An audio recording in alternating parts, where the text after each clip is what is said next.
It-tlieta filgħodu l-mexxej Laburista Joseph Muscat kompla bil-laqgħat tiegħu mal-ħaddiema biżjara fil-kumpanija Actavis fiż-żona industrijali ta' Bulebel. Matul iż-żjara tiegħu l-mexxej Laburista ddawwar mal-fabrika fejn segwa mill-qrib l-operat ta' din il-kumpanija.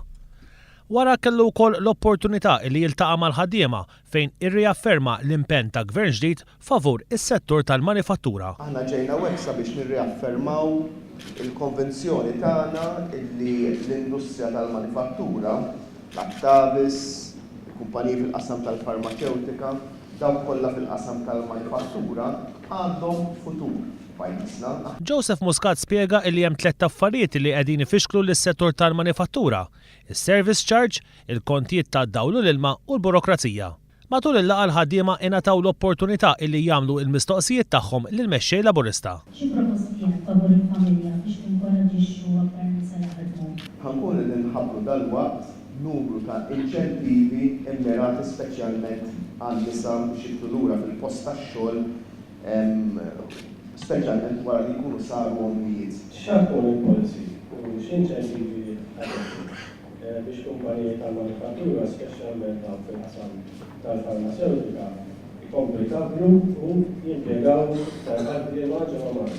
Fil-waqt li tajjeb il-financial services, l-iGaming u l-affarijiet li dawn ħajibqgħu mixin, aħna nemmnu li f'pajjiżna qatt fadal post tal-fabriki kif nitkellmu bl-iktar mod li jista' jinftiem. Ġodura tal-ekka nistensibu kumpaniji li bijaw barra minn Malta.